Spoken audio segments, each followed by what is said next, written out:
অর্থবিত্ত হওয়া সত্ত্বেও আমি আমার একমাত্র ছেলেকে কখনো 10 টাকার বেশি টিফিন খরচ দেইনি।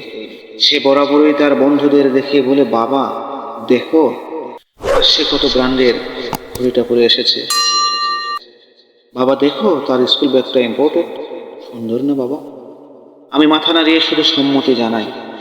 আমার ছেলের সাহস কিন্তু হয়নি কখনো সেম জিনিসটা চাওয়ার। একদিন তার পায়ে সামান্য ব্যথা। স্কুল যাওয়ার সময় বলল, বাবা আমাকে তোমার সাথে অফিসের গাড়িতে নিয়ে স্কুলে নামিয়ে দেবে?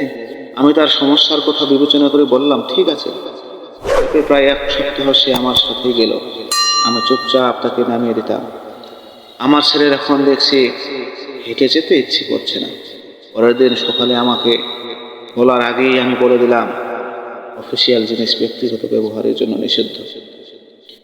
বাড়ি থেকে 10 মিনিটের পথ, নির্দিষ্ট সময়ের আরো কিছুক্ষণ আগে বের হবে, হেঁটে যেতে পারবে। ছেলে আমার প্রচন্ড মন খারাপ করে বসে রইল। এদিকে আমার স্ত্রীও মন খারাপ করেছে। কেন করি এমন, এর উত্তর জানা নেই। আজ সন্ধ্যায় ছেলে আমার বাড়িতে এসেই বলেছে, কেন আমার বন্ধু শহরের সবচেয়ে সেরা স্কুলে ভর্তি হয়েছে। আমিও বলার আগে আমি তাকে থামিয়ে জানতে চাইলাম, বাবা প্রতিষ্ঠান সেরা হয় নাকি ছাত্র? ধরো আমি তোমায় সেই স্কুলে দিলাম, কিন্তু তুমি ফেল করলে কোনো সাবজেক্টে, তাহলে তুমি কি বলবে? তুমি ফেল নাকি স্কুল? ছেলে বলল, আমি বুঝেছি বাবা। আমি তার মাথায় হাত দিয়ে বললাম, এই পর্যন্ত তোমার ক্লাসের কোনো ছেলেই তোমাকে টপকে যেতে পারেনি। তুমি ফার্স্ট বয়, সুতরাং তুমি যেখানে সেরাটা দেবে সেই স্থানে সেরা তোমার মতো। এরপর সে আর এরকম কথা বলেনি। আজ বিকেলে ছেলে বলছে, বাবা একজন এক্সট্রা টিউটর দরকার, আমার ম্যাথ ইংলিশে একটু সমস্যা হচ্ছে। আমি ছেলেকে বললাম, বাবা একটু কষ্ট করতে হবে।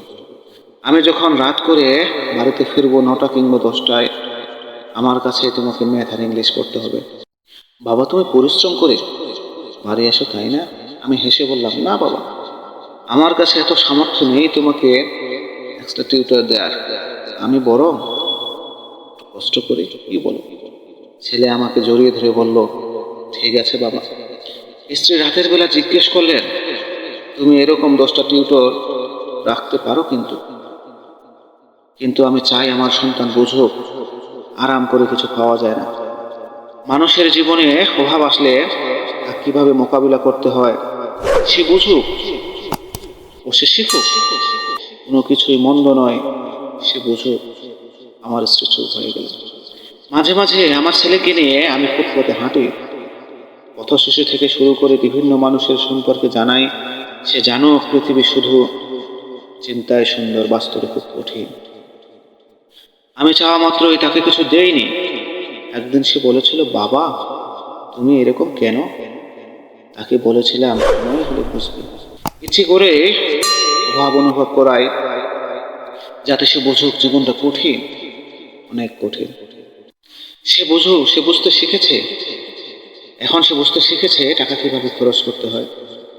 একদিন বসে বসে বলছে, বাবা সায়নটা আর মানুষ হলো না, অথচ আঙ্কেল তার জন্য নিজেকে উজাড় করে দিয়েছে। যা চেয়েছে সে তার সবটাই তাকে দিয়েছে। আমি ছেলেকে বললাম, আমি কি তোমাকে কিছু দিতে পারিনি? ছেলে আমার কোথায় কোলে মাথা রেখে বলল, প্রতিটা চাহিদা পূরণ করে শিখিয়েছে অভাবে যেন স্বভাব নষ্ট না। তুমি জীবনের যে শিক্ষা দিয়েছো বাবা, তার সবকিছুর ঊর্ধ্বে। তুমি শিখিয়েছো অভাবকে কিভাবে ভালোবাসতে হয়। আমি এখনো জানি আমার বাবার আমি ছাড়া কিছু নাই, বাকিটা আমাকে করে নিতে হবে। সবকিছু ইউটিলাইজ করতে হবে। আমি সাধারণ জামা কাপড়ের হীনমন্যতায় ভুগি না বাবা, কারণ আমি জানি আমি কে। তোমার দেয়া শিক্ষা আমি সারা জীবন ধরে রাখবো বাবা। চাওয়া মাত্রই পেয়ে গেলে আমি কখনোই জানতামই না 50 দিন না খেয়ে টিফিন মানি জমালে 500 টাকা জমা হয়। তুমি আছো বলেই সম্ভব।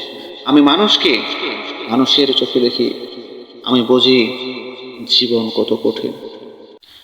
আজ তাকে বুকে জড়িয়ে ধরে আমার স্ত্রীকে বললাম, দেখেছ, আমি ভুল করিনি। আমি আমার সন্তানকে মানুষ করতে গিয়ে জীবনের শ্রেষ্ঠ শিক্ষাটাই দিয়েছি, যেমনটা আমার বাবা দিয়েছিলেন আমাকে। আমি অভাবী সন্তানকে লজ্জিত হওয়া নয়, বরং দৃঢ় থাকতে শিখিয়েছি।